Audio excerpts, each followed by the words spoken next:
do Pai, do Filho e do Espírito Santo. Amém. Ave Maria, cheia de graça, o Senhor é convosco.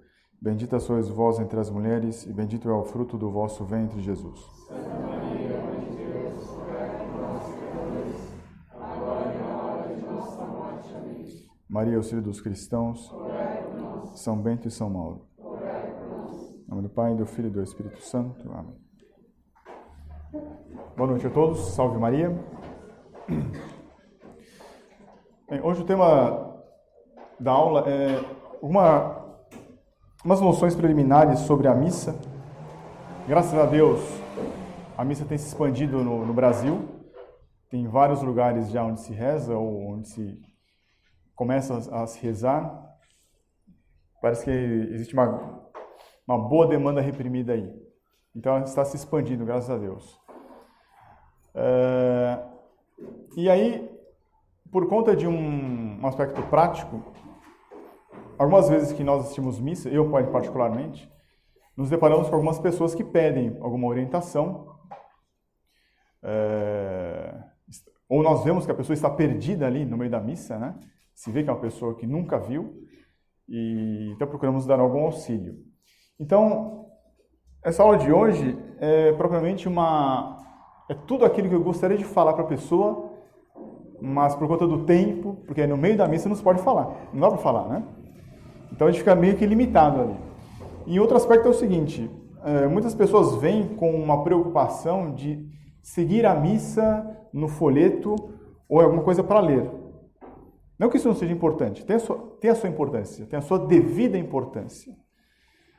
Mas tanto que, da última vez que eu estava auxiliando uma pessoa, inclusive foi no Mosteiro de São Bento, após terminar a missa, eu perguntei, então tudo bem? Deu para entender alguma coisa, né? Ela me fez o seguinte comentário, mas é tudo um pouco meio, eu falei assim, mecânico. Porque eu estava mostrando para ela a leitura aqui, depois o padre volta para a missa, ele reza, depois ele volta para a leitura, então fica naquele vem e vai de folhas do missal, porque nós acabamos também nos preocupando com que a pessoa tenha algum apoio, algum subsídio para acompanhar a missa, para que ela não fique perdida. Mas eu vi que isso não é muito bom, porque a gente fica muito preso, dando muita importância para a questão da leitura, de acompanhar a missa, e não se preocupa tanto com entender o que é a missa. E o segundo ponto que eu observei é que tem muitas videoaulas também na internet que falam assim, minha primeira vez na missa, como se comportar na missa. E eu vi que também a preocupação ali é muito com como que o fiel fica durante a missa. Então aqui eu pretendo dar não tanto a questão de como se acompanha, mas o porquê se acompanha, o porquê acontecem algumas coisas na missa. Ou seja, um aspecto mais doutrinário. São os fundamentos disso aqui. Tendo esses fundamentos doutrinários, a gente consegue entender um pouco por que tais coisas acontecem durante a missa. Por que ela é desse jeito e não de outro jeito? Creio que isso seria o mais fundamental, o mais importante. Não que não seja importante acompanhar. É bom acompanhar também. Por quê? Afinal de contas, estaremos rezando junto com o padre. Na medida em que ele faz algumas orações, várias orações em voz baixa, tendo o missal, eu posso acompanhar e rezar junto. Nós estaremos rezando junto com o padre ali. Mas isso, de fato, não seria o indispensável, o imprescindível. Porque imagine a minha avó ou o meu tio, sei lá, que ele não entende, que não sabe ler, talvez. Então, uma pessoa que fosse analfabeta, então ela não acompanharia a missa. Não é assim. E o terceiro ponto é o seguinte, que eu devo colocar aqui, né? Nós vamos tentar entender um pouquinho da missa, né? Porque, afinal de contas, a fé nos diz que um pedaço de pão ali se torna corpo de Cristo. Um pouco de vinho se torna sangue. Como é que se entende isso? Não se entende isso aí. Isso é baseado na fé. Então, ter a pretensão de que, porque eu consigo ler em português, ou então, não, eu consigo ler em latim, eu entendo a missa, não, isso é uma pretensão fora de proporção. Qualquer pessoa, pela fé, sabe que não dá para entender o que está acontecendo ali. Como que, por meio da voz de um homem, que é o padre, ele diz, isso é meu corpo, aquilo se torna carne de Nosso Senhor. Isso é meu sangue, aquilo se torna sangue de Nosso Senhor. Isso é só a fé que explica. Não tem como se entender isso, né? Mas, como, graças a Deus, tem muitas pessoas que estão começando a frequentar a missa, algumas vão pela primeira vez, nunca foram, algumas estão ainda em dúvida se vai, não vai, porque é mais longe. Então, isso aqui seria um subsídio, um pontapé inicial, para que a pessoa, entendendo um pouco mais, compreendendo um pouco mais, um pouquinho só, ela possa começar a desenvolver sozinha aí a compreensão da missa, né? E com isso tomar gosto, porque afinal de contas nós só amamos aquilo que conhecemos. Se hoje a missa ainda não é tão amada, é porque ela é pouco conhecida. Tudo bem? Essas seriam as motivações então. Mas como eu disse, essa aula é para quem está se iniciando. É uma aula, vamos dizer assim, superficial. Eu diria que é uma aula sumária, uma aula índice.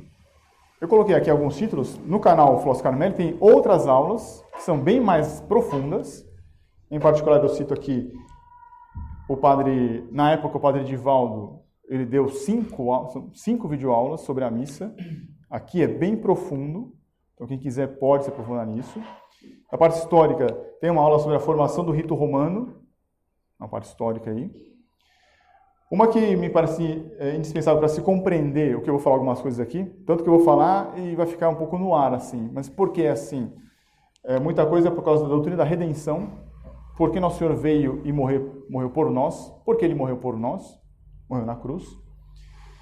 E por negativo, por contraste, aula sobre Lutero, que a gente entende por que os protestantes estão errados. E tudo isso é condensado na missa, de alguma maneira ou de outra. Então aqui eu vou colocar alguns pilares, alguns princípios, alguns fundamentos, para que a pessoa depois, ela sozinha, busque um aprofundamento, seja por videoaulas, seja pela leitura, seja por aulas presenciais. Aliás, uma coisa que me deixou um outro motivo que me levou a montar essa aula é o seguinte: acabada a missa, a gente fala para a pessoa, olha, se você quiser saber mais, né, quiser entender um pouco mais, a gente está à disposição, tome o contato, ligue. Se quiser, nós temos aulas lá no espaço do colégio, fica ali no Ipiranga. Dá o contato, indica o site, indica as videoaulas, mas não veio retorno. A gente joga a bola não volta. Bom, então se as pessoas não vêm, então eu pensei, então vamos disponibilizar alguma coisa para elas, né? Com foco naquelas que estão começando. Daí o motivo da aula de hoje. Tudo bem? Bom, então, como eu disse, o meu intento é, mostrando os fundamentos doutrinários, aquilo que é doutrina católica, a gente vai ver como que isso fundamenta a existência da missa. Missa tridentina eu coloquei aqui, né? E no final, eu pretendo responder uma pergunta. Porque, graças a Deus, temos pessoas que estão agora num estágio de dúvidas. Puxa, eu tenho 2 alternativas, né? A missa que eu sempre vou e tem essa missa, tem no Mosteiro de São Bento, tem aqui no colégio, tem tantos outros lugares, graças a Deus. Ela fica em dúvida, eu vou em qual? Bom, eu tentarei responder depois por que nós devemos frequentar a missa tridentina. Espero conseguir responder essa pergunta, essa dúvida. Bem, mas antes de mais nada, convém a gente falar um pouco das denominações. Porque, como eu coloquei no começo, essa missa, a gente ouvindo das pessoas, mesmo na internet, se vê que ela é conhecida como missa tridentina. Não está errado, mas apenas um pouco impreciso.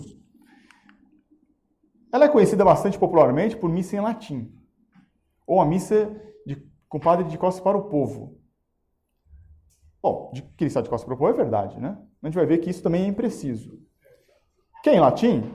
Sim, é em latim, mas não é só isso. Mesmo que a missa que as pessoas conhecem ordinariamente fosse em latim, haveriam outras diferenças, que eu não vou tratar aqui. Apenas para deixar bem claro que isso aqui não define de fato o que é a missa dita tridentina. Outro termo é missa de São Pio V. Eu já ouvi pessoas falarem que é o missal de São Pio V. Também é um pouco impreciso. Tridentina por quê? Porque ela foi sistematizada, ela foi codificada na época do Concílio de Trento. São Pio V, por quê? Porque foi o Papa São Pio V que ele codificou, que ele sistematizou. Ele botou ordem no negócio. Mas não é que é dele. Não foi invenção dele. Não foi ele que fabricou essa missa. Não foi ele que compilou. Ele já pegou o que tinha, tirou alguns excessos, corrigiu algumas coisinhas ali. Tanto que ele diz lá que aqueles ritos que tiverem menos de 200 anos, esse sim, pelo poder das chaves, ele expurgou. Aqueles ritos que têm mais de 200 anos, ele conservou. E o rito romano, dito rito romano, ele codificou simplesmente, deu uma uniformidade. Mas, na verdade, isso aqui já vem desde o tempo dos apóstolos. Ela também é conhecida como missa antiga. Por que missa antiga? Aqui é simplesmente por uma contraposição à chamada missa nova. Uma vez um amigo meu disse que um sacerdote o questionou: por que vocês falam que é missa nova? Ao que, graças a Deus, ele respondeu: mas em latim está escrito lá, novus ordo missae. O original latino da missa nova é novus ordo. Então não teria problema em chamar missa nova. Então nós chamamos missa antiga para contrapor exatamente a isso. Missa nova ela foi feita na década de 69, começando na década de 70. Essa missa já vem desde os tempos dos apóstolos. Ela também pode ser chamada de usus antiquor, que é exatamente isso, né? É o uso antigo, é o missal dito antigo. Pessoalmente, eu gosto de dizer missa de sempre, eu sempre me refiro a essa missa como missa de sempre, porque é uma missa que vem desde o tempo dos apóstolos, até hoje. Ou seja, faz mais de 2000 anos de existência. E oficialmente, ela é conhecida como forma extraordinária do rito romano. Isso aí com o então Papa Bento XVI, ele que cunhou esse termo. Então, a missa nova seria o rito, a forma ordinária, e a missa antiga seria a forma extraordinária. Eu gosto de falar de missa de sempre. Tudo bem? Isso só para dar uma esclarecida em relação aos termos, tá? Sim. Antes do Papa Bento XVI, ninguém usava essa expressão forma extraordinária. Não, ninguém. Não. Ah, desculpe, só mais um lembrete que eu acabei esquecendo de dizer. Aqui eu não vou comparar as missas. Eu vou expor aqui a missa de sempre, visando aqueles que estão começando. Sim? Esse é o intento. Uma outra aula a gente pode fazer isso, né? Por enquanto eu vou expor simplesmente a missa tal como ela é, com base na doutrina católica. É o que fundamenta. Tudo bem? Bem, para explicar isso, nós precisamos ter uma noção do que é sacrifício. Hoje em dia, nós temos a noção comum que se tem um entendimento comum de sacrifício é de esforço. Fulano se sacrificou para passar no vestibular. Fulano se sacrificou para comprar um carro, para comprar uma casa, né? Isso tem um entendimento de que fosse um esforço. Não estaria incorreto aí. Mas aí, mais precisamente, sacrifício é você dispor de um bem. Você se abster de um bem. Então, quando você se sacrifica para passar no vestibular, você deixa de sair com os amigos, você deixa de ir a algum jantar, deixa de ir a uma festa, você está deixando algum bem. Quando você se sacrifica para comprar uma casa, para comprar um carro, ou seja, você, em vez de adquirir sorvete, comprar um vinho, você deixa disso para economizar para comprar uma casa. Então, o sacrifício é, propriamente, você se abster de um bem. Mais especificamente, vem do latim sacrum facere, tornar sacro, tornar sagrado. Sagrado significa separado, é tornar separado. Eu vou deixar isso aqui de lado. Veja, por exemplo, nós fazemos um sacrifício sexta-feira santa. Qual o sacrifício que a gente faz sexta-feira santa? É um sacrifício custoso, que é deixar de comer carne. Quando a igreja diz, faça o sacrifício, não coma carne, ela não está negando o bem que a carne é. Nós não somos veganos. Não estamos negando o valor da carne. Nós simplesmente estamos deixando de lado um tempo esse bem que nós temos disponível para o nosso consumo. Nós deixamos de lado. Não estamos negando a bondade desse bem. Eu não seria nem Seria um privilégio. Abrir mão do mal, não do bem. Exatamente. Só que Deus fez tudo bem. Fez tudo as coisas são boas. A carne é boa. Nós só apenas deixamos de lado ela. Um dia do ano. Então, sacrifício é fazer sagrado, é separar. Será que quando Deus fez o homem, Adão e Eva, havia sacrifício a ser feito ali? Adão e Eva tinham que deixar alguma coisa de lado? Sim, eles tinham. O que eles tinham que deixar de lado? Era o fruto da árvore. Está dito lá na Bíblia, né? No Gênesis. E não comerás o fruto da árvore do conhecimento do bem e do mal. Então, Deus fez tudo para Adão e Eva. Tudo para nós. Tudo. Várias árvores, vários frutos, vários alimentos. Tudo. De graça. Ele criou de graça. Deu tudo. Ele só disse assim, olha, este aqui, você não pegue, não coma. Então, Adão tendo todos esses bens disponíveis, obedecendo ao Criador, dizendo assim, não vou comer deste, exatamente é um sacrifício. Ele está dispondo de um bem. Esse aqui eu não vou. E está dito lá que o fruto, ele era belo, ele era apetitoso. Então, poderia até dar uma vontade no apetite sensível de Adão e de Eva para que ele comer. Então, mais do que deixar de comer o fruto, é também você deixar um bem próprio, que é a sua sensibilidade, que é a sua vontade, inclusive a sua inteligência, que era o fruto do conhecimento, do bem e do mal. A nossa inteligência quer conhecer. Então eu poderia falar, puxa, mas eu quero conhecer, né? Não. Por obediência a Deus, ao Senhor, eu deixo esse bem aí, esse conhecimento, então eu estou sacrificando a mim mesmo. Eu estou dispondo dos meus bens. Que bens? A minha sensibilidade, a minha vontade, a minha inteligência. Então, Adão e Eva faziam o sacrifício aí para Deus. Alguém podia perguntar, mas para que fazer sacrifício? Por quê? Eles deviam, entre aspas, né, se mortificar aí. Ora, isso é só para reconhecer. Reconhecer o quê? A soberania de Deus. Deus criou tudo. Deus criou o homem de maneira gratuita. Ele não devia nada para ninguém. Ele não precisava criar ninguém. Mas ele criou Adão e Eva. Criou os bens. Tudo de graça. Um modo de reconhecer que ele é o Criador, que ele é o Senhor absoluto de tudo, é falar assim, eu obedeço. É mais ou menos como a gente vê professor-aluno, o pai, o filho, um patrão, empregado. Se tem algumas normas, eu tenho que obedecer, por quê? Porque existe alguém superior a mim. Eu estou reconhecendo a soberania de alguém superior. Alguém que dita as normas. E eu obedeço, então. Então, toda obediência, ela tem esse caráter de reconhecimento de que alguém é superior. Tem esse caráter de sacrifício.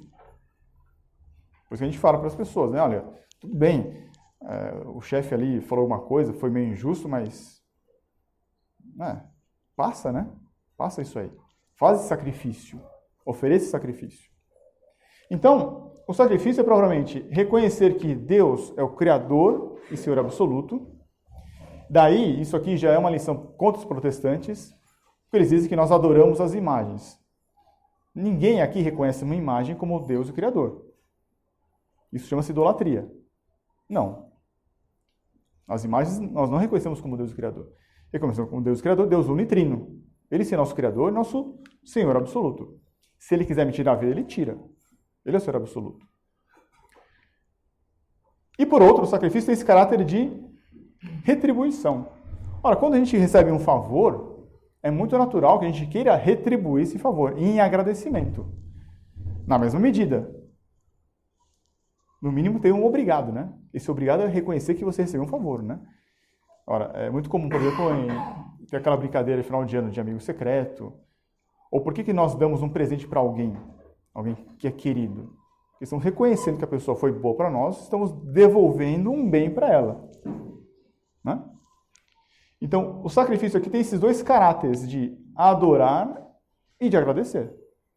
Quando Adão e Eva não comiam do fruto, eles faziam exatamente isso. Eles reconheciam que Deus é o Senhor absoluto, que Ele é o Criador, E tem esse caráter de agradecimento. Olha, realmente, eu vejo que eu ganhei tudo de graça. Eu agradeço, devolvendo isso. Mas não havia uma devolução física, né? Tudo bem? Em uma linguagem técnica, que é bom a gente saber, esses sacrifícios, então, eles tinham dois caráteres. Um de adoração e um chamado de ação de graças. Um é chamado latrêutico, outro é chamado eucarístico. Quando Adão e Eva, então, não comiam desse fruto, da árvore do conhecimento do bem e do mal, eles estavam prestando um ato de adoração, ou seja, um culto, um sacrifício de latria, de adoração, sacrifício latrêutico, e tinha esse caráter de ação de graças, de agradecimento, chamado sacrifício eucarístico. Tudo bem? Só que, pela revelação, nós sabemos que houve uma controvérsia aí. Esse ato de culto que Adão fazia, esse sacrifício que Adão fazia, seja de um bem físico, seja de um bem espiritual, a sensibilidade, a inteligência, a vontade, houve uma controvérsia. Nós sabemos que o demônio entrou em contato por meio da serpente e teve um diálogo. Eva foi dialogar com a serpente. A serpente disse assim: por que vos mandou Deus que não comesseis de toda a árvore do paraíso?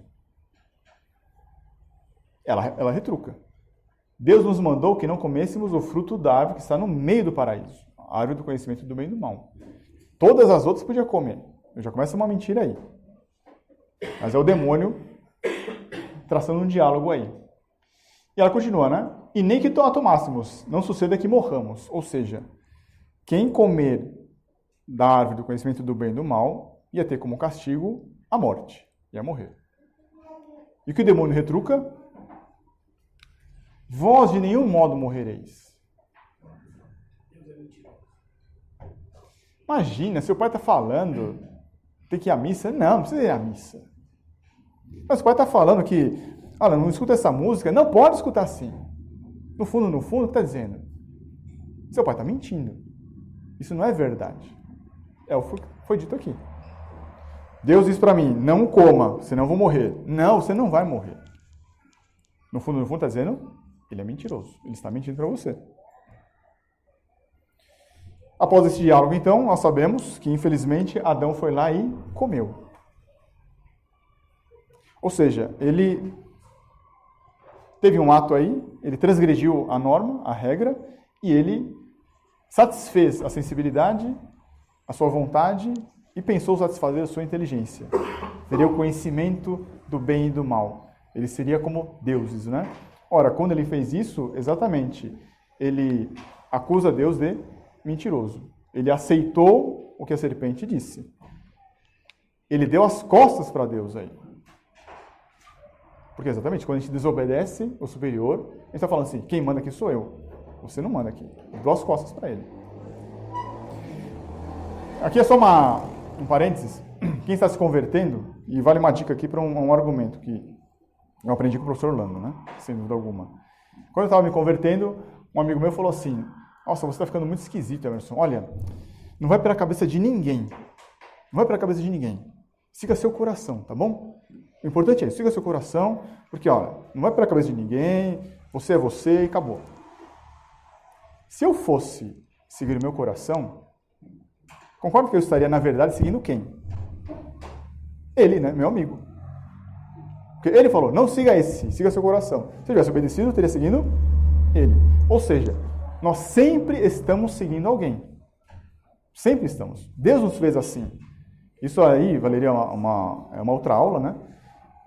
Isso é uma relação feudal que nós temos. Todos nós seguimos alguém. Não adianta falar que, não, eu sou autêntico, eu sou original, eu vou pela minha cabeça. Isso não existe. Nós sempre temos uma relação de dependência. Cabe a você decidir se a sua dependência é para o bem ou para o mal. Mas sempre tem. Aqui, quando Adão come, então ele chancela. É verdade, Deus é mentiroso. Ele quis satisfazer a si próprio. Então deu as costas para Deus. Isso chama-se pecado original. O que é o pecado original, então? Ele é obedecer à serpente, no caso é Lúcifer, e desobedecer a Deus.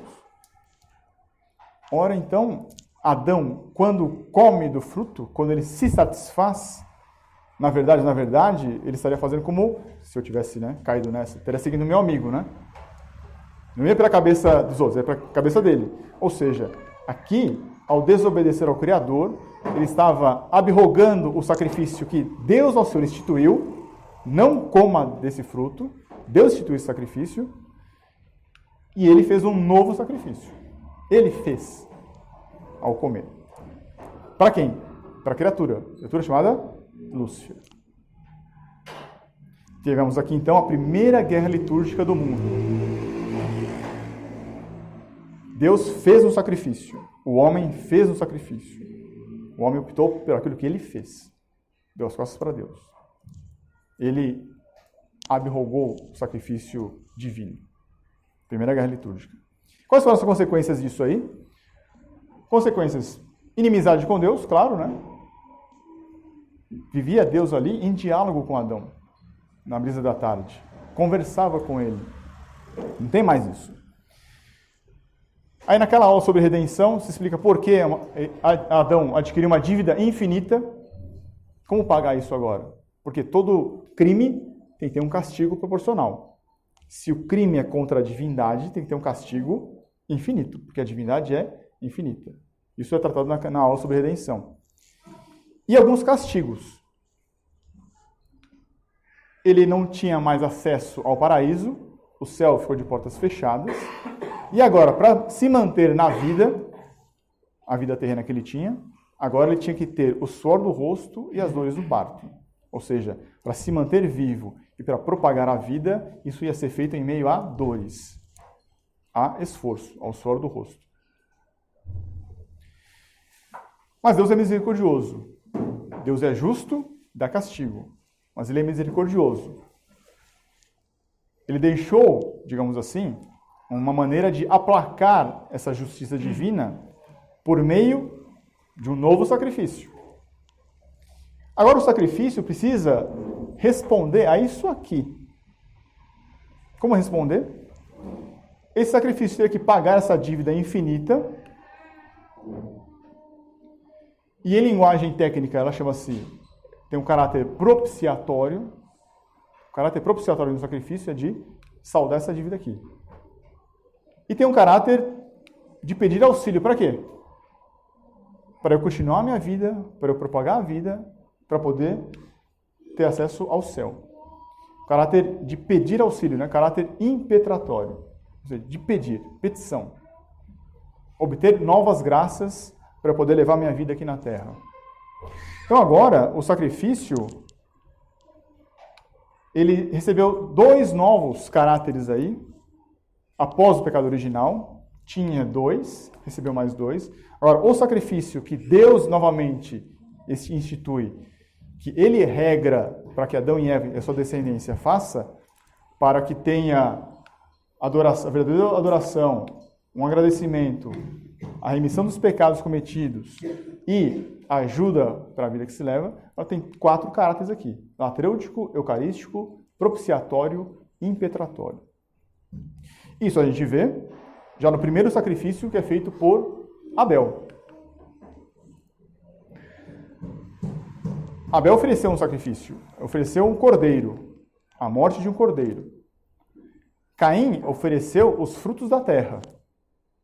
Deus preferiu a morte do cordeiro. Por que Deus preferiu? Bom, se Deus quiser a gente se salvar, a gente pergunta para ele. Mas o fato é que Deus tem preferências. Deus não trata todo mundo igual. Ele preferiu a morte do cordeiro, o sacrifício de Abel. E nós sabemos pela revelação o que aconteceu depois. Caim ficou com inveja, porque ele achava que o sacrifício que ele fez, os frutos da terra, aquilo que ele cultivou, era melhor, ficou com inveja e foi lá e matou Abel, não é? Tivemos aí a segunda guerra litúrgica do mundo. O meu sacrifício é melhor que o seu. O seu não pode ter. Só pode ser o meu. Então ele foi lá e matou Abel. Posteriormente, nós temos um sacrifício que é de Abraão. Não sei se dá para ver a figura aqui. O que fez Abraão? Abraão, ele tinha um filho, Isaac, filho único. Deus Nosso Senhor, sendo ele Senhor absoluto, fala para Abraão: leve Isaac e sacrifica-o para mim.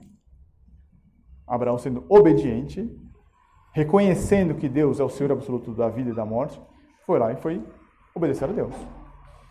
Ele ia matar Isaac em sacrifício. Quando ele ia matar, veio aqui a mão de um anjo e fala: para, não precisa. Deus provê. Deus mandou uma outra vítima para sacrificar, um cordeiro, de novo. Então o cordeiro tomou o lugar de Isaac. E o cordeiro foi morto por Abraão e foi feito sacrifício. Ótimo. Então você vê que o cordeiro aí que Deus proveu tomou o lugar de Isaac, salvando, resgatando Isaac do que ia ser feito, né? Ser sacrificado. Mas, de novo, Deus é que manda.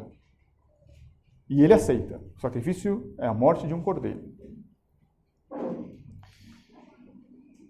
Posteriormente, nós temos o episódio de Moisés. Moisés tirou o povo hebreu da escravidão do Egito, né? Eu não vou entrar em detalhes, mas havia a questão do cordeiro pascal antes da saída do povo hebreu do Egito. Tem um simbolismo muito bonito, que vale a pena ser estudado, com detalhes, para a gente ver como isso aí se encaixa perfeitamente com o nosso Jesus Cristo. Mas eu remito aqui a um outro sacrifício, que é a morte de 2 cordeiros. O povo hebreu já estava salvo, já saiu da escravidão do Egito, atravessou o Mar Vermelho. Eles tinham que fazer o sacrifício de 2 cordeiros, um pela manhã e um pela tarde. Isso Deus que ordenou. E aí tem o episódio de que Moisés ia subir o Monte Sinai para pegar as tábuas da lei. Quando ele sobe o Monte Sinai, o povo fica ali, aguardando, esperando. E ficaram impacientes, então o povo hebreu fez para si um bezerro de ouro. E começou a adorar esse bezerro de ouro. Quando Moisés volta, ele fica decepcionado, porque quando ele está voltando, isso a gente pode ler em Êxodo, ele ouve as pessoas cantando e dançando. Elas estão em volta do bezerro de ouro. De novo, o povo aqui hebreu deu as costas para Deus, deixando a verdadeira adoração ao Deus verdadeiro, tomando agora uma adoração falsa para um Deus falso. E cantando e dançando em torno do bezerro de ouro. Por fim, aqui então a terceira guerra litúrgica. De novo, 2 sacrifícios se contrapondo. Por fim, nós temos aqui uma figura misteriosa chamada Melquisedeque.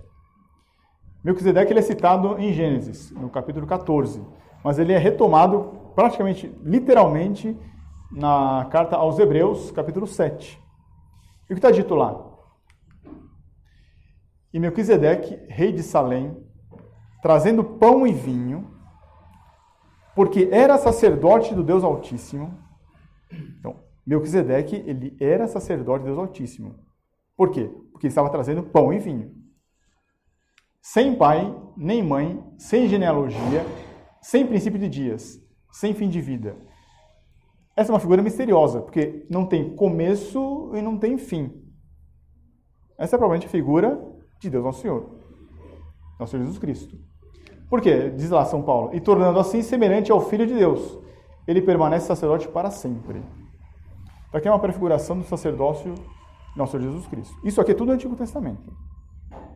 Isso aqui é tudo instituído por Deus Nosso Senhor. E já vimos que no Antigo Testamento houve algumas controvérsias aí. Tudo bem? Então, só para mostrar que o sacrifício, a noção de sacrifício, ela já existe desde Adão e Eva. Primeiro com caráter de adoração, de agradecimento, depois o pecado original, agora tem outro caráter, remissão dos pecados e para a obtenção de novas graças. Então são 4 caracteres que o sacrifício tem agora, depois do pecado original. E tudo isso aqui no Antigo Testamento. Agora vamos ver no Novo Testamento. Sim. Isso eu não sei dizer também, viu? Então, é misteriosa essa figura. Ele fala, então, não tem genealogia, ele não fala assim, Ele é filho de tal, filho de tal, filho de tal. Não tem. Surgiu. Né? Bem, agora vamos no Novo Testamento. Vai ter um sacrifício? Sim. O sacrifício por excelência.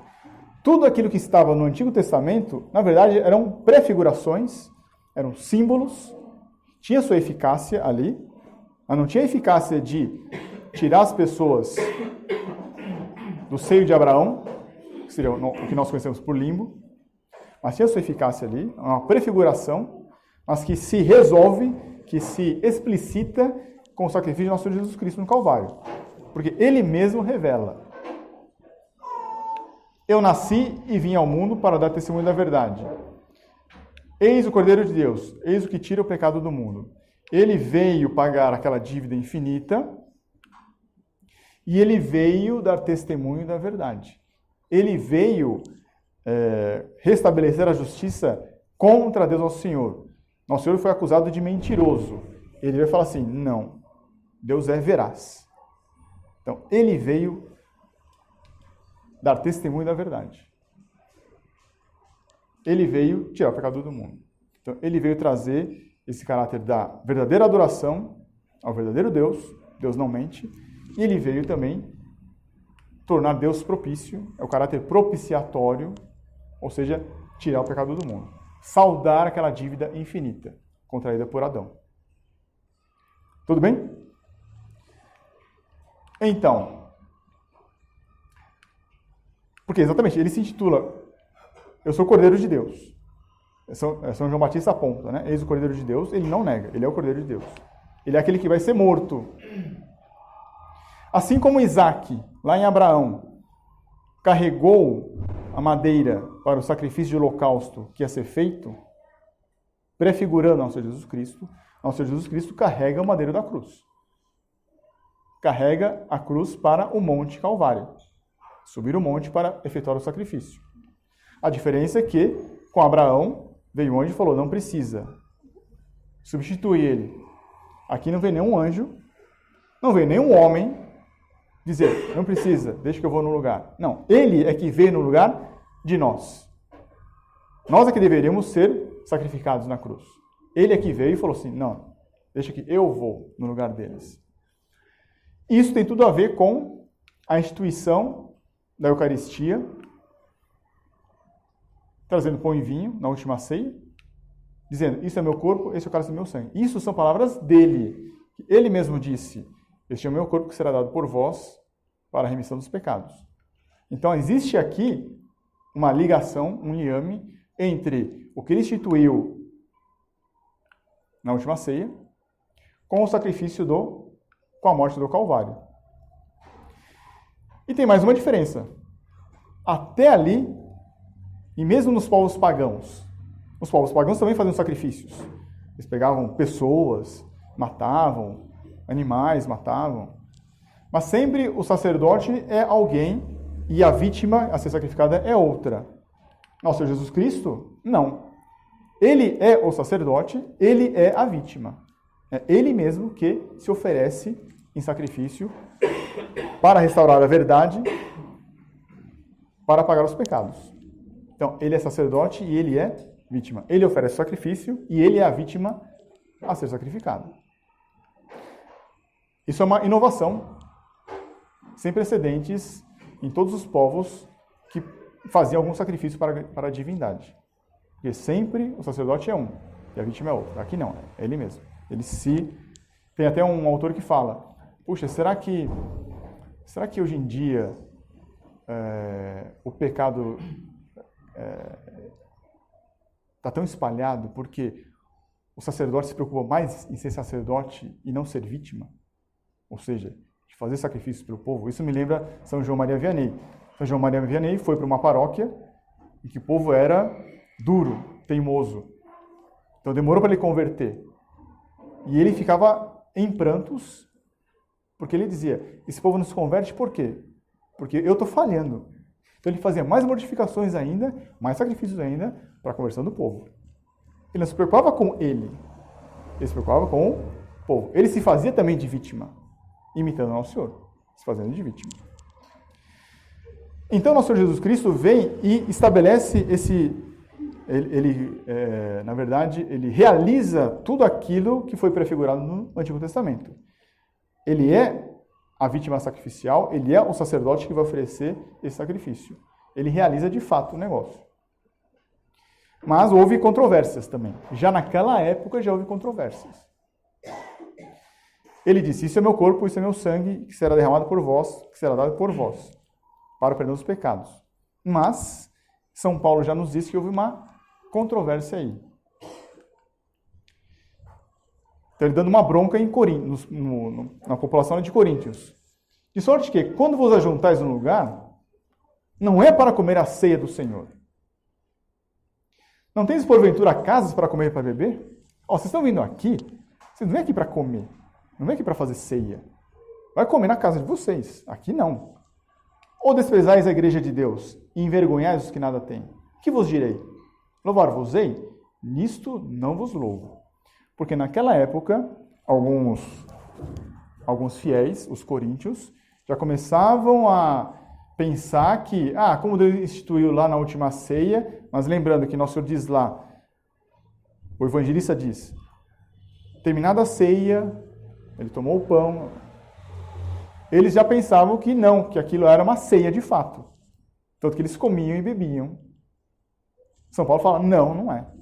Aquilo não é. Quer comer, quer beber? Vai na casa de vocês.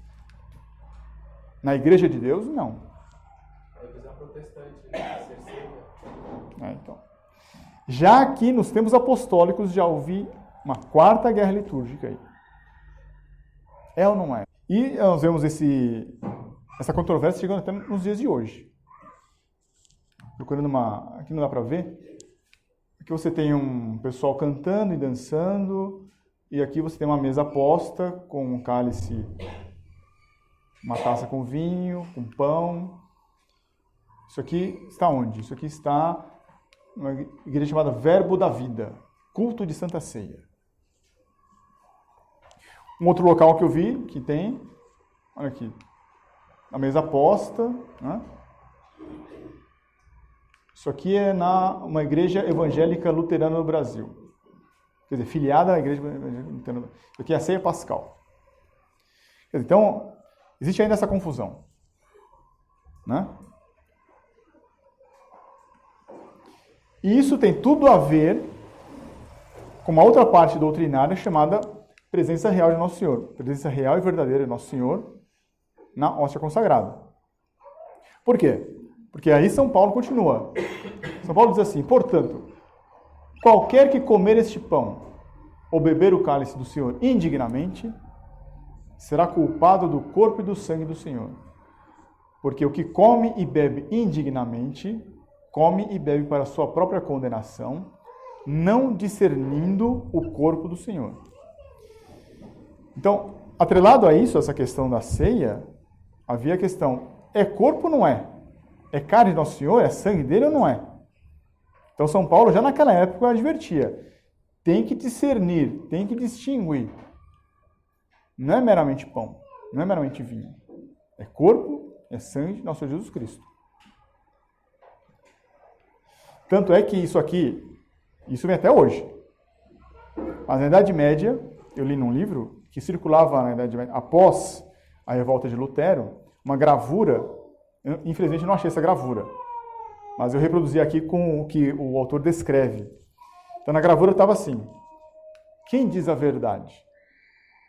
Aí estava lá do lado esquerdo assim, da gravura, tinha Lutero, está dizendo assim, isto contém o corpo de Cristo. Do outro lado da gravura tinha Calvino, isso simboliza o corpo de Cristo. E aí no meio, o Senhor diz, isto é o meu corpo. Então, em quem você acredita? Em quem diz a verdade? Você acredita em quem? Né? Me parece muito claro, né? Mas, quinta guerra litúrgica. Por quê? A questão da ceia, a questão da presença real, também é motivo de controvérsia. É ou não é? Tudo bem? Então aqui desculpe demorar, né? Mas é um apanhado de alguns aspectos que na história nós vemos isso. Agora vamos ver o que a igreja diz. Por quê? Se somos católicos, temos que perguntar para quem? Para a igreja. O que a igreja diz sobre isso? Então vem agora a parte doutrinária de fato. A igreja define o que é a missa. Primeiro pego aqui o catecismo chamado Catecismo de São Pio X.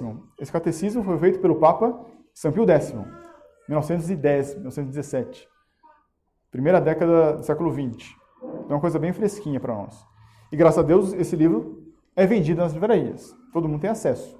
É só ir lá comprar e consultar e ver que lá no catecismo está dito: missa é o sacrifício do corpo e do sangue de Jesus Cristo, oferecido sobre os nossos altares, debaixo das espécies de pão e de vinho, em memória do sacrifício da cruz.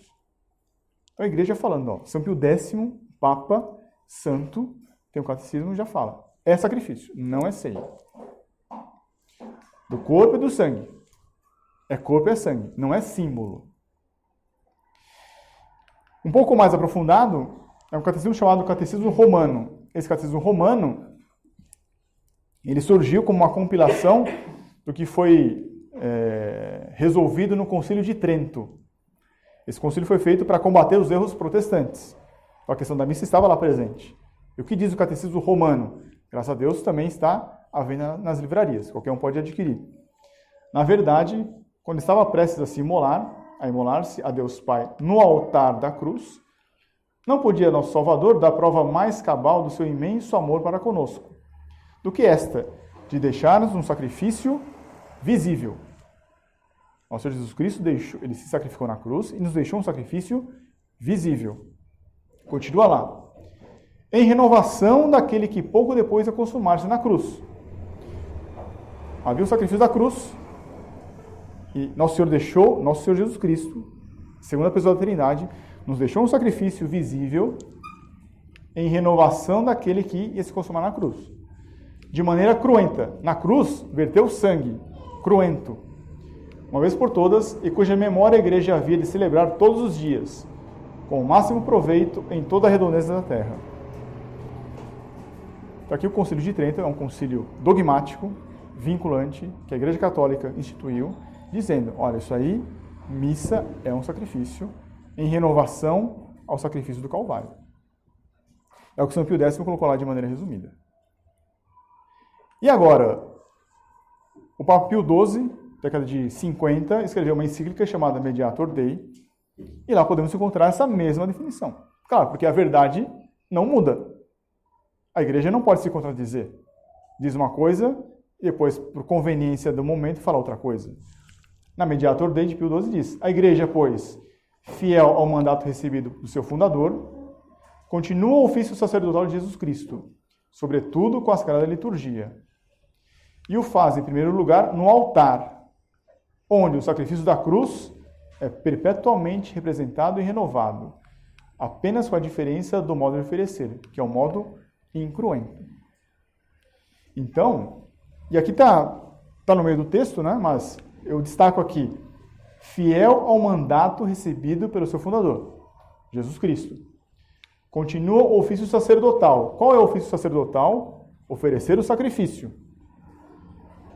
Latrêutico, eucarístico, propiciatório, impetratório. Mas agora de maneira incruenta, porque não verte sangue. Resumindo isso aqui, então, podemos dizer assim, uma chamada oral aqui para todos. Quem oferece, para quem se oferece o sacrifício, quem oferece o sacrifício, o que é oferecido e em favor de quem é oferecido. Na lei antiga, no Antigo Testamento, a quem se oferece a Deus. Quem oferece? O sumo sacerdote. O que era oferecido? Um cordeiro. Era morto. Em favor de quem? Em favor dos homens. Posteriormente, nosso Senhor Jesus Cristo, no Calvário, realiza, de fato, o sacrifício. Para quem se oferece? A Deus. Quem oferece? Nosso Senhor Jesus Cristo. O que é oferecido? Ele próprio. Ele mesmo se oferece. Em favor de quem? Em favor dos homens. Por isso que, na cruz, temos o primeiro santo canonizado, de maneira pessoal e ao vivo, que foi o bom ladrão. São Dimas, né? São Dimas. Lembrai-vos de mim quando estiver no paraíso, o Nosso Senhor diz, estarás comigo lá. Depois de morrer, depois de feito o sacrifício. Porque feito o sacrifício, as portas do céu são abertas, tanto que ele vai resgatar os santos do Antigo Testamento, que estavam no limbo, no seio de Abraão, e o bom ladrão sobe com ele. É o primeiro a ser salvo, que nós temos conhecimento. Então é propiciatório. Salvou, redimiu. De fato, redimiu. E ele deixou para nós um sacrifício visível, para ser feito todos os dias, até o final dos tempos, que é a Santa Missa. Para quem se oferece esse sacrifício? Para Deus. Quem oferece? É o povo? Não. É o padre. Em linguagem técnica, nós dizemos in persona Christi, porque o padre simplesmente empresta a voz, empresta o seu corpo, ele diz lá, isto é o meu corpo. O que vira ali, o pedaço de pão? Não vira o corpo do padre Zezinho, não vira o sangue dele, vira o corpo de nosso Senhor Jesus Cristo. Então, se diz in persona Christi. É como se é nosso Senhor Jesus Cristo que está agindo por meio desse instrumento. Eu fiquei sabendo de uma homilia, ministro significa instrumento. O ministro que realiza o santo sacrifício é o padre. O que é oferecido é nosso Senhor Jesus Cristo. Sob as espécies do pão e do vinho. Em favor de quem? Em favor dos homens. Redimiu os homens.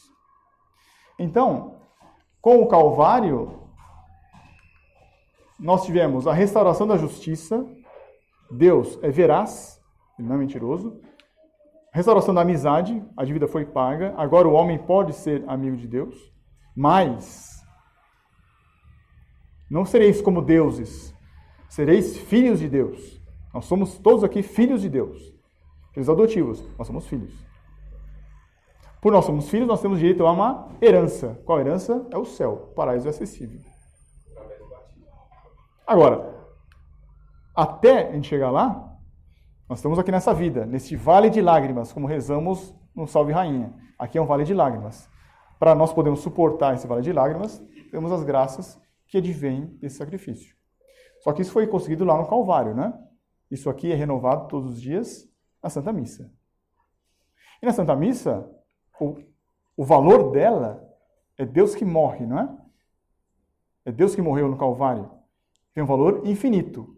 Esse valor infinito, sendo infinito, ele alcança tanto os santos que estão no céu, como nós que estamos na terra, e como as almas que estão no purgatório. Daí se dizer que toda missa rezada, ela dá a perfeita glória a Deus, como os santos que estão no céu, nos atrai graças para esse vale de lágrimas, para que podemos passar por essa vida, e lutar contra os nossos três inimigos, a própria carne, o mundo, que nos quer arrastar contra, e o demônio. Graças para poder lutar contra a própria carne, contra o mundo e contra o demônio. E afeta até a igreja chamada padecente, que são as almas do purgatório, porque com as missas rezadas, muitas almas são libertas. Por isso que, nesse mundo materialista que nós vivemos, quando um ente querido, uma pessoa amiga, falece, não é para ficar desesperado. Ela pode estar aqui. Nós temos esperança que seja no purgatório, nós temos esperança que seja no céu, né? Mas se estiver aqui no purgatório, tem ainda coisa a se fazer por essa pessoa. Se de fato amamos a pessoa, ainda temos coisa a fazer. O quê? Mandar rezar a missa pela alma. Hoje é essa semana. Ah, exatamente, né? Hoje é dia de finado dos fiéis defuntos. E fiéis que a gente talvez nem conheça. A gente reza ali para que as indulgências sejam aplicadas em algum fiel defunto que Deus escolha lá, né? Então, quando alguém falece, algum ente falece, não acabou. Existe vida depois, né? E mais, existe coisa a se fazer por ela. Rezar pela alma dela, mandar rezar a missa pela alma dela. Se nós de fato amamos a pessoa, vamos mandar rezar a missa pela alma dela. Tudo bem? Daí se diz aqui, a igreja triunfante, que está no céu, militantes somos nós, que estamos aqui em guerra, a igreja padecente, que está no purgatório. Aqui só para reforçar a questão a relação do Calvário com a missa, que a missa é um sacrifício visível feito diariamente, em renovação ao que foi feito no Calvário. Ainda que bastasse Nosso Senhor oferecer uma só vez ao seu Pai, unindo-se no altar da cruz para realizar a redenção eterna, ele quis deixar à sua igreja um sacrifício visível, tal como requer a natureza dos homens. Nós somos feitos de corpo e alma. Nós temos carne, nós temos olhos. Nós precisamos ver. Não adianta vir ensinar uma coisa assim de maneira abstrata, é muito difícil de pegar. É bom ver. Daí o padre se preocupa bastante com figuras, ele coloca figuras, né, para atrair atenção. Por quê? Porque a natureza dos homens requer isso, pelo qual se aplicasse de geração em geração para a remissão dos pecados a virtude desse sangrento sacrifício que devia cumprir somente uma vez na cruz. O que está dizendo aqui é que os méritos que nosso Senhor conseguiu na cruz são aplicados em cada pessoa ao longo do espaço, ao longo do tempo, até o final dos tempos. Onde que é feito isso? Tem os sacramentos, né? Mas por excelência isso é feito na missa. Na última ceia, na mesma noite que foi entregue, declarando-se sacerdote eterno, conforme a ordem de Melquisedeque, ele ofereceu a Deus Pai seu corpo e seu sangue sob as espécies de pão e de vinho. Deu aos seus apóstolos, a quem os tornou então sacerdotes do Novo Testamento. Foi aí que o sacerdócio foi instituído. Nosso Senhor Jesus Cristo é o sumo sacerdote, ele passou essa função. Que função? Oferecer o sacrifício aos novos sacerdotes, aos apóstolos. Com essas palavras, fazei isto em memória de mim. Investindo-os assim e aos seus sucessores no sacerdócio para que oferecessem a mesma hóstia. Isso aqui é um texto do Concílio de Trento. Um concílio que combateu os erros protestantes. Aqui está muito claro, o sacerdócio... Para que serve padre? Padre não é só para dar bom conselho, né? Ouvir os lamentos. O sacerdócio católico é feito para oferecer o sacrifício a Deus Nosso Senhor. E como a natureza humana é feita de corpo, nós precisamos de elementos visíveis. A igreja, sendo assim, ela colocou esses elementos visíveis para nós. Para que não fique uma coisa abstrata, só uma ideia bonita ali, né, em abstrato. Não, ela colocou em símbolos para nós, para facilitar a nós. Muitos padres, graças a Deus, que nós acompanhamos várias missas, inclusive o padre Jacinto, insiste para que nós tenhamos as disposições de alma para aproveitar as graças da missa. A gente vai à missa, muito bem, cumpriu o preceito, mas se você está lá distraído, se você está lá assim, de má vontade, você não vai receber todas as graças que estão ali, digamos assim, em potencial. Nós temos que estar dispostos a isso. Então a igreja, por meio dos símbolos, melhora a nossa disposição.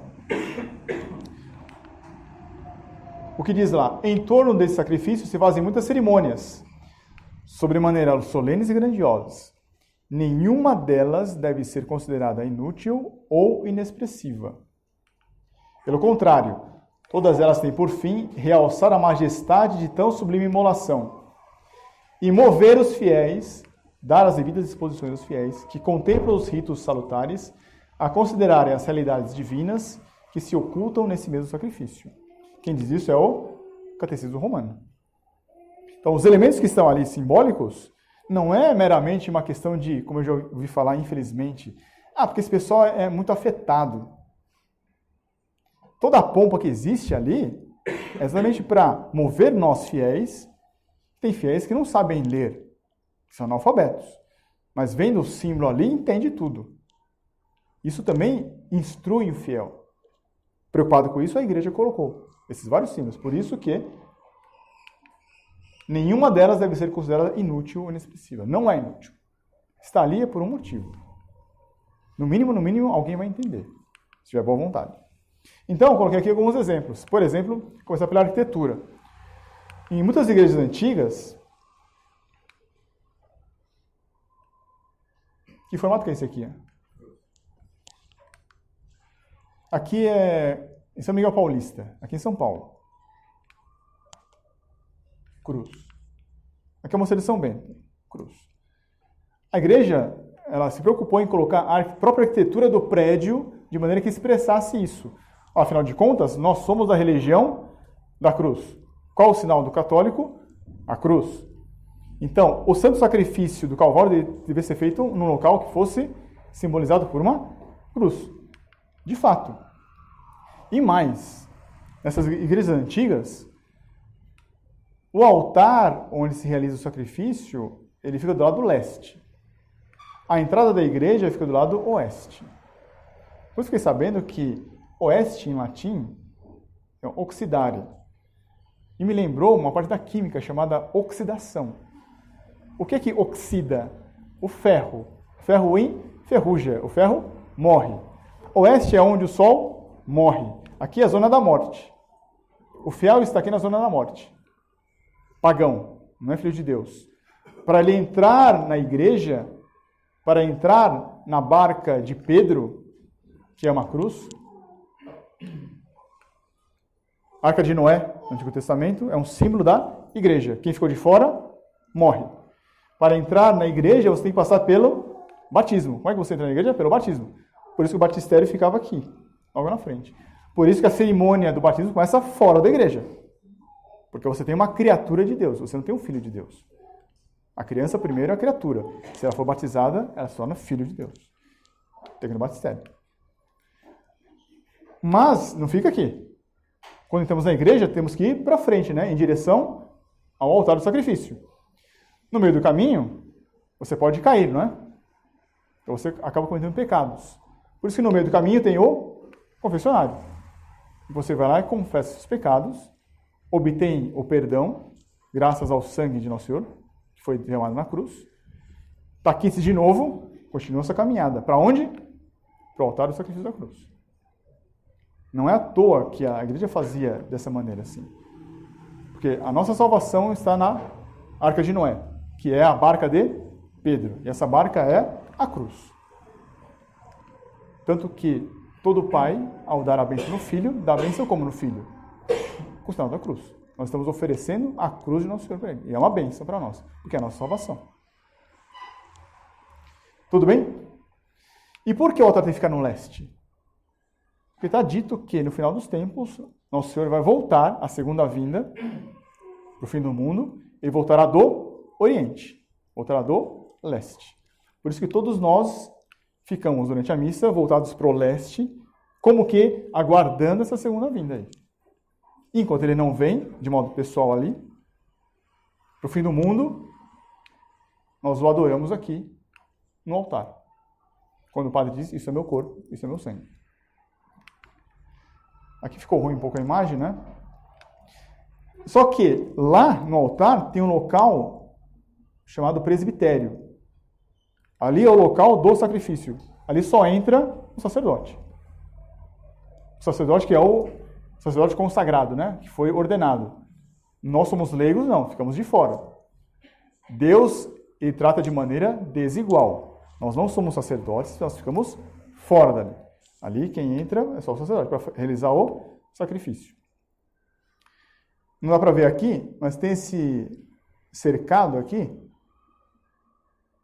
Esse cercado não é uma mera cerca. Aqui é chamado a mesa da comunhão. Porque é aqui que nós fiéis vamos comungar. Aqui é a nossa mesa. Aqui em cima não é mesa. Aqui em cima é altar. O altar fica na parede, não fica separado. Aqui sim. O fiel vem, ele vai e dá. Tudo bem? Antigamente havia uma figura chamada púlpito, porque na hora do sermão o padre subia e dava o sermão, que eram vários conselhos, interpretação da leitura, broncas, elogios. Por quê? Porque a palavra do padre vem do céu. Então era muito conveniente, não só uma questão acústica, uma questão simbólica. Deus nos fala do céu, vem do céu. Sobre o padre também tem elementos que realçam isso, tudo que a gente viu de doutrina. Essa igreja é onde?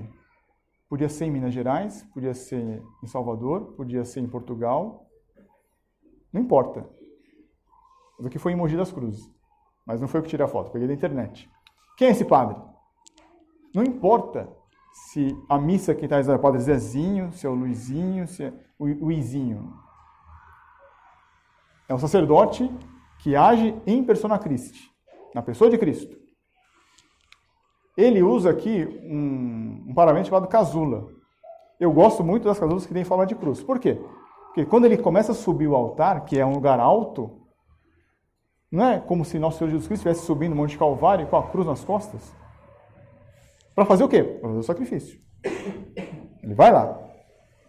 É claro que esse é o ápice da missa, né? Antes da missa tem as leituras. Isso é para mostrar que nosso Senhor veio à Terra e ele pregou.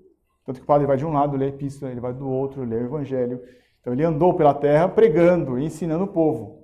Ele aproveitou a vinda dele, ele veio para nos salvar, fazer o sacrifício. Mas ele aproveitou essa ocasião para nos ensinar.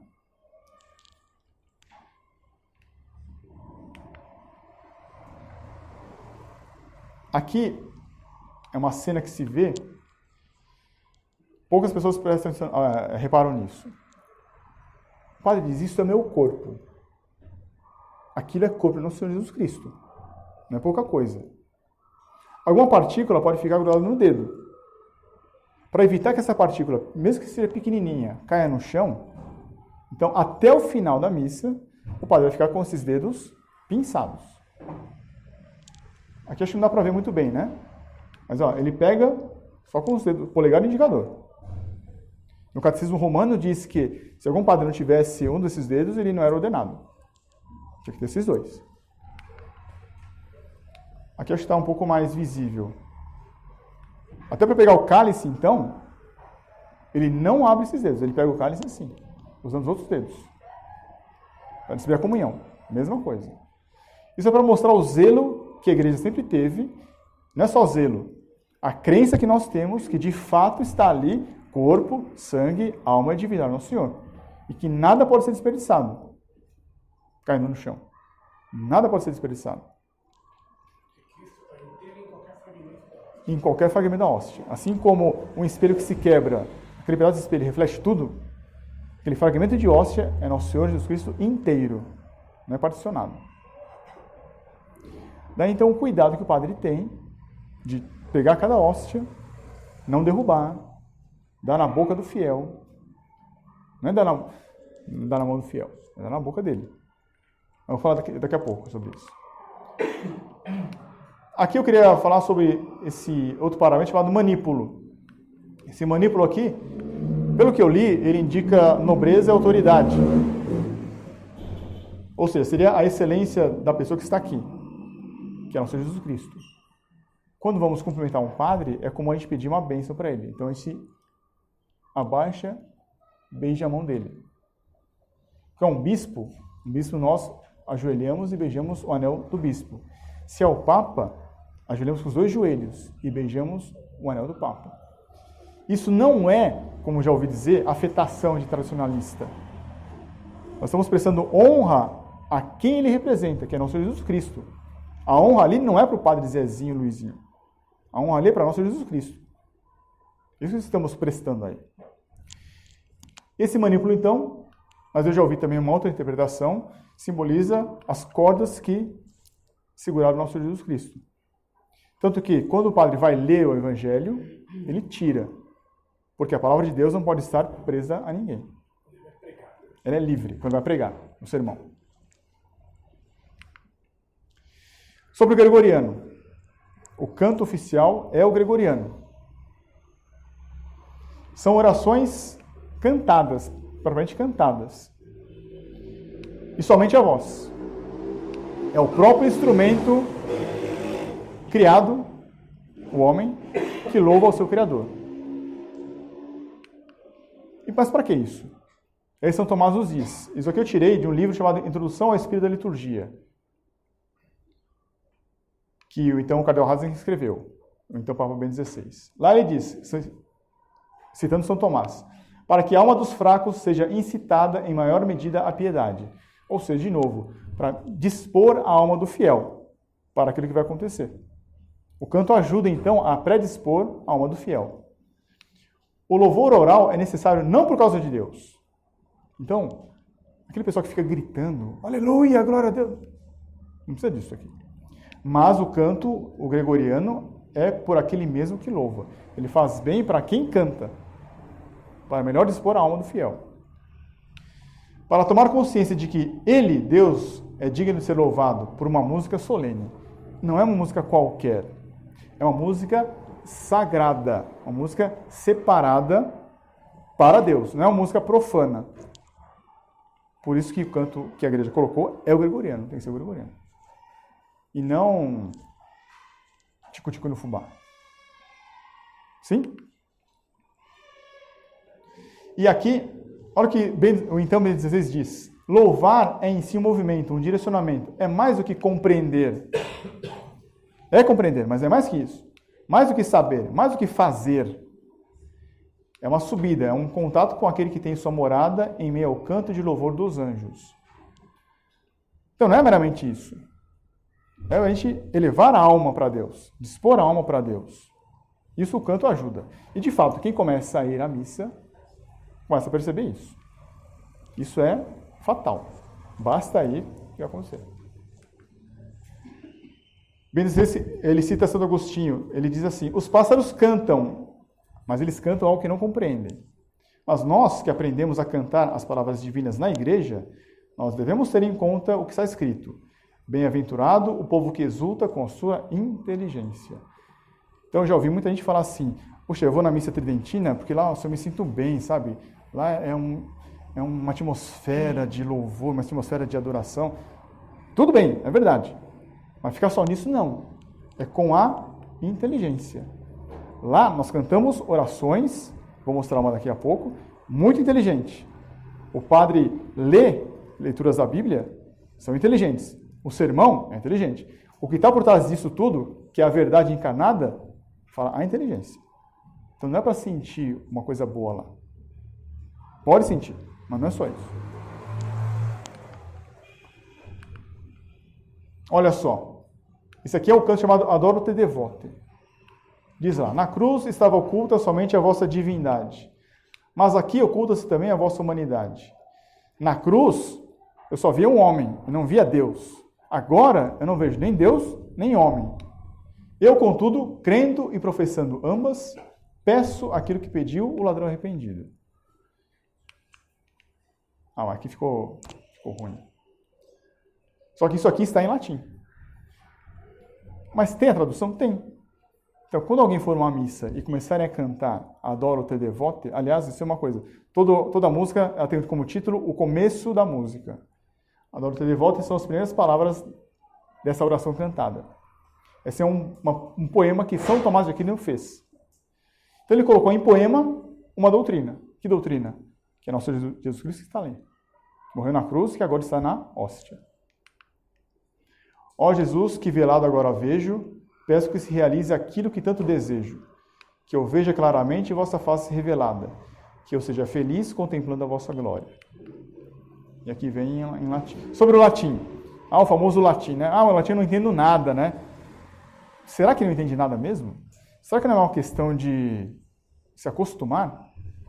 Por que o latim? O latim é uma língua imutável, ela não muda. Como ela é uma língua morta, ela não muda. A igreja, então, adotou para si o latim, consagrou o latim, tornou uma língua separada do uso comum. Por quê? Porque ela dá precisão.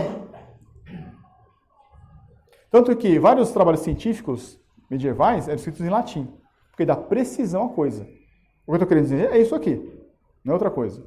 Então, o latim dá precisão. A doutrina fica precisa. E mais, ela dá unidade e a universalidade para nós, para a igreja.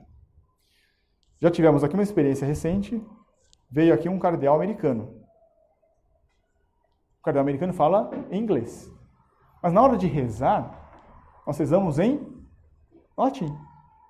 Porque essa é a língua comum do católico. Pai Nosso, Ave Maria. Alguém que é de fora rezou em latim. Se nós fôssemos para lá, para o Afeganistão, eu não entendo nada de Afeganistão, afeganistanês. Mas na hora de rezar com alguém, ia rezar em latim. Todo mundo ia entender? Todo mundo ia entender. Mas só precisa de um pouquinho de boa vontade. Né? Hoje muita gente faz pós-graduação, especialização, vai fazer curso de inglês. Tudo bem, é legítimo. Mas por que não fazer um pouquinho de esforço para aprender a língua da igreja? Que nos torna realmente, de fato, únicos no mundo e católicos também. Porque se a gente for no Japão, no Afeganistão e rezar, todo mundo vai entender. Certeza. Tanto é que aqui vai um teste. Na missa escutamos muito assim, Dominus vobiscum. Dominus é Senhor. Domínio, dominação. Daí que vem domínio, dominação. O feminino seria dominar. Aí que vai dar dona. Dominus vobiscum. O Senhor esteja convosco.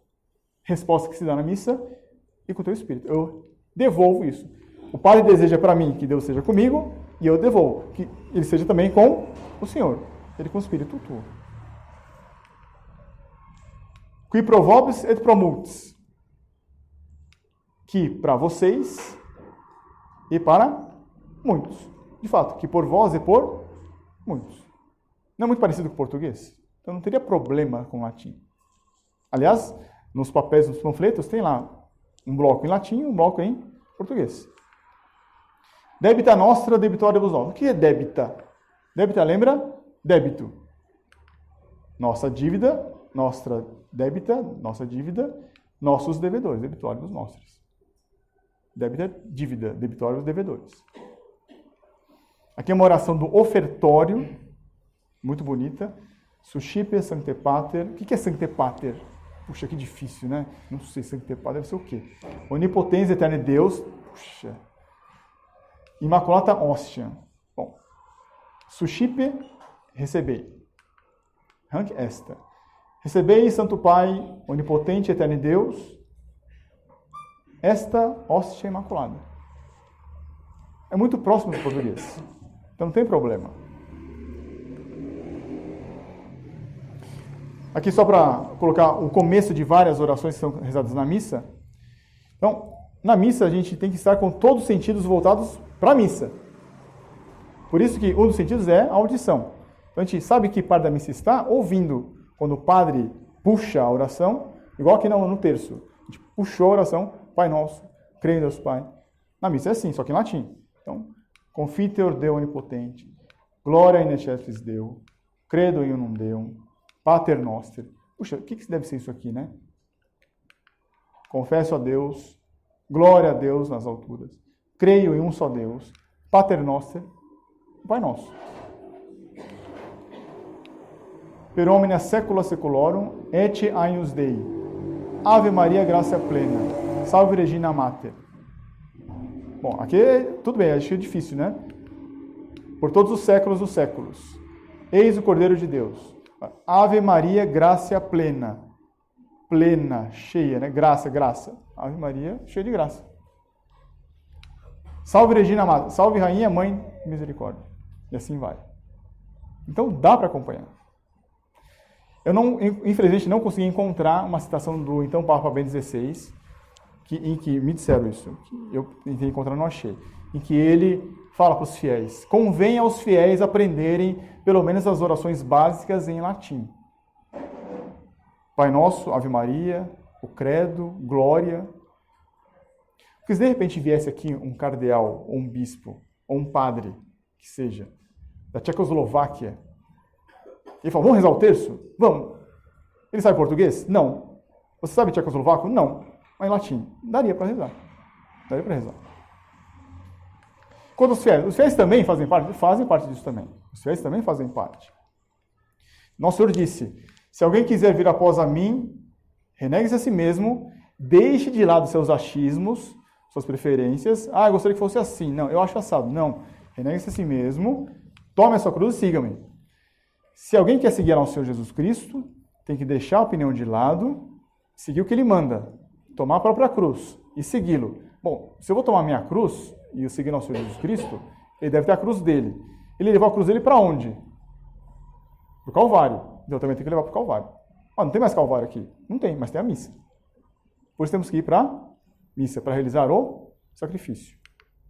Por isso que aqui tem a fila dos fiéis, indo da zona da morte, em caminho à ao Oriente, para o altar do sacrifício, em que lá morreu o Cordeiro para nos dar a vida.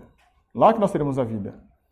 Como teremos a vida? Comungando, né? Recebendo o alimento, o pão que veio do céu.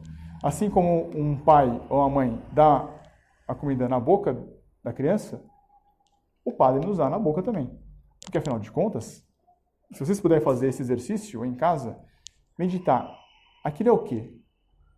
Corpo de nosso Senhor Jesus Cristo. Aquilo é Deus. Você tem coragem ou naturalidade de falar, vou pegar Deus na minha mão? Não é brincadeira. É só uma mão consagrada, separada, é a mão do sacerdote, que foi consagrada para isso, que pode pegar.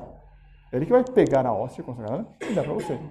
E ele é Jesus Cristo, que é a verdade. A verdade tem que ser posta na língua. Quem deve proclamar a verdade é a língua. Por isso que ele põe a verdade na língua. A língua é o trono da verdade.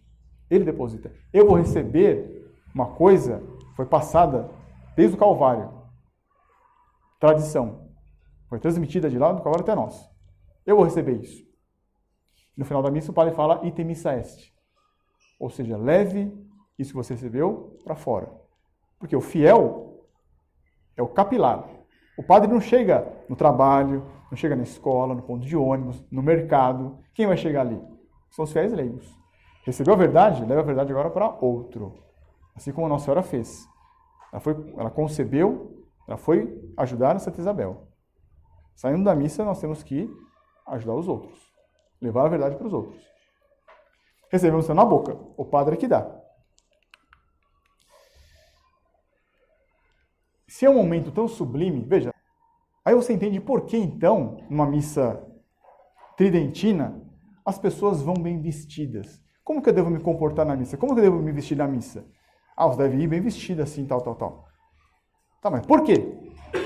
Porque é um momento sublime. Nós vamos nos encontrar com o Criador e com o Redentor. Como é que eu vou vestido? Eu vou bem vestido, de acordo com suas posses. Quem tem menos dinheiro, vai bem vestido com menos dinheiro. Quem tem mais dinheiro, vai bem vestido, mas vai bem vestido. Mas não porque nós somos afetados, e não porque é um costume, ou não porque nós temos, como eu já ouvi, temos uma sensibilidade litúrgica um pouco mais refinada. Não é nada disso. É porque nós vamos encontrar com o Criador Redentor. Se eu vou encontrar com ele, a pessoa importante, eu vou bem vestido. É como se encontrar com o governador de São Paulo, com o presidente do país. Ele é mais que isso. Ele é nosso Criador Redentor. Por isso que eu vou com uma roupa um pouco melhor. Só por isso. Não por costume. Né? Agora, claro, tem que sair de lá e manter isso fora. Aí, desculpe falar assim, só que eu já vi pessoas assim, elas vão lá, estão bem vestidas, para fora, tá calor, né? Põe menos roupa. Lá vai de saia, né? Porque é o costume, né, da missa de saia, né? Mas por que que? Aí vai outra aula que é sobre modéstia. Como se vestir, né? Então, não é só por causa da missa, é também por causa disso, mas isso tem que ser ir para fora também. Nós não somos esquizofrênicos. A gente se comporta no domingo de um jeito e durante a semana de outro jeito. Não. O católico, ele é íntegro, não é? Coerente. Ele leva para a vida também isso que ele aprendeu, que ele recebeu durante a missa.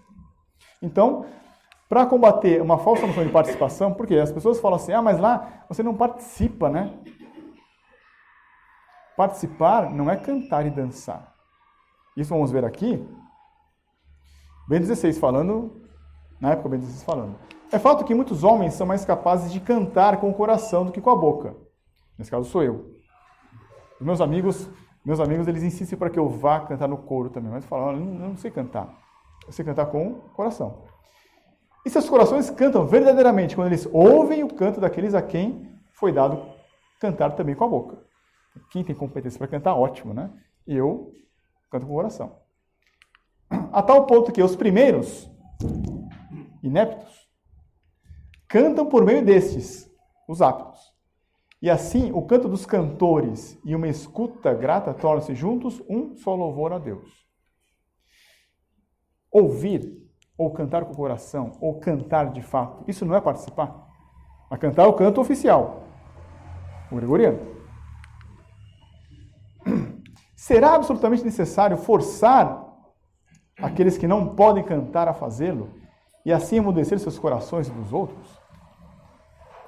Então, essa mentalidade de tem que participar, vamos cantar, não é bem assim. Alguns cantam, outros não, né? Gregoriano. Então, Ben 16, ele questionava, tem que forçar mesmo aqueles, não é? Porque realmente parece que existe uma obrigação hoje de você ter que participar ali. Balança a mãozinha, vai, balança o lencinho. Não é assim. Né? E ele questiona, por que só a palavra seria realização espiritual em comum ou atividade? Escutar, acolher, emocionar-se, permanecer em silêncio, não são atividades humanas? Sim. Então, participar de uma missa não é só isso. Você ficar em silêncio também, rezando ali, meditando o que está acontecendo ali, que não é pouca coisa, isso é participar da missa. Relembrar o que você aprendeu, o que nosso Senhor fez, isso também é participar. Então, isso é para combater um falso erro, mesma coisa que eu falei no começo, né? É bom que você leia e acompanhe a oração. O padre está rezando lá em silêncio, em voz baixa, você acompanha. Então você está rezando junto. Mas não tem que ficar preocupado com isso. Né? Assim como eu que estava ensinando, não tem que ficar me preocupando tanto em falar assim, olha, agora está nessa parte, agora vira para cá. Porque senão fica uma coisa muito mecânica, pensando que a pessoa assistiu à missa porque leu ali. Não é isso. Não é isso. É muito mais que isso. É que isso ajuda. Isso aqui é um acessório, né? Porque, de fato, quem reza a missa é o padre. É o padre que reza a missa. Nós não. Nós participamos dela, acompanhamos ela. Só que eu já estou começando a entrar numa aula um pouco mais específica. Isso aqui é só para os iniciantes, né? Então, escutar, acolher, ficar em silêncio, também são atividades humanas, também é participação durante a missa. Estamos acabando. Por fim, algumas pessoas perguntam de onde surgiu essa missa, ou se ela está dentro da legalidade da igreja, porque alguns nos veem, infelizmente, como cismáticos. Tanto que uma vez minha esposa foi convidar um colega de trabalho para uma apresentação do coral, o Flâmula, mostrou lá o folder assim, tá? Aí ele falou assim, não, eu não vou em evento de cismático. Não é, por quê? Porque, graças a Deus, o Papa Bento XVI, no documento feito de iniciativa própria dele, chamado motu próprio, né? Iniciativa dele. Sumorum Pontificum. É o nome que começa, é o nome do documento que começa o documento, Sumorum Pontificum. Ele ali coloca, artigo 1º. O missal romano promulgado por Paulo VI, a missa nova, é a expressão ordinária da Lex Orandi. Contudo, o missal romano promulgado por São Pio V e reeditado pelo Beato João XXIII deve ser considerado como expressão extraordinária da mesma Lex Orandi. Isso ele estava legislando. Olha, é para considerar. E mais. E deve gozar da devida honra pelo seu uso venerável antigo. Essas duas expressões da Lex Orandi da Igreja não levarão de forma alguma a uma divisão. Com efeito, são dois usos do único rito romano. Por isso, é lícito celebrar o sacrifício da missa segundo a edição típica do missal romano, promulgada pelo Beato João XXIII, e nunca abrogada como forma extraordinária da liturgia da Igreja. Então, Bento XVI disse, essa liturgia, essa missa, é lícita e mais, ela nunca foi abrogada. Então, ela sempre foi rezada, sempre teve permissão de ser rezada, sempre foi a missa da Igreja. Sempre. Tudo bem? Para finalizar, queria fazer um teste aqui. Adão é conhecido como velho homem. Por quê? Porque ele cometeu o pecado original, não é? Ele comeu o fruto. Mas ele pegou o fruto? Não. Ele comeu porque recebeu de uma mulher. A mulher passou para ele, ele comeu.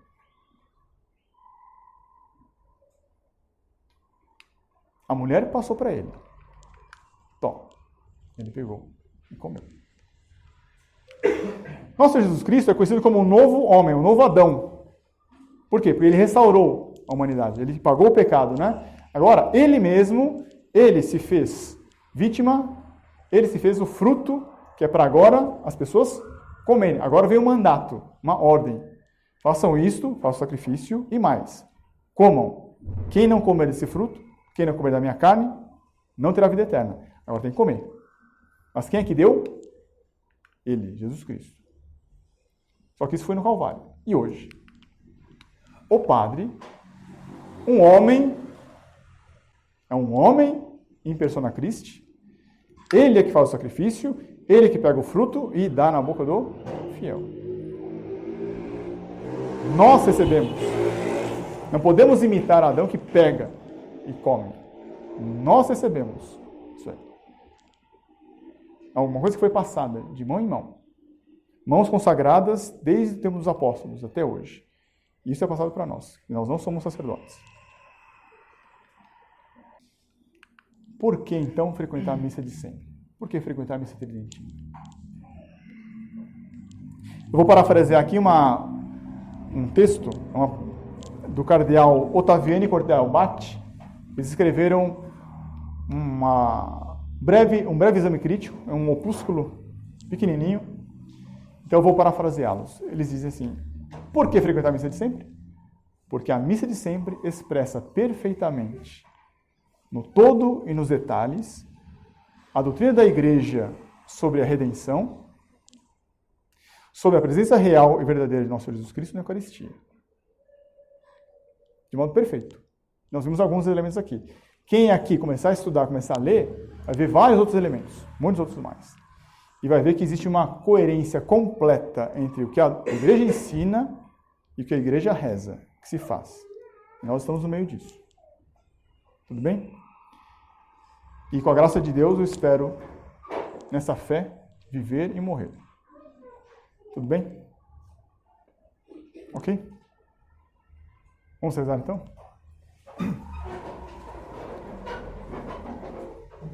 Em nome do Pai, do Filho e do Espírito Santo. Amém.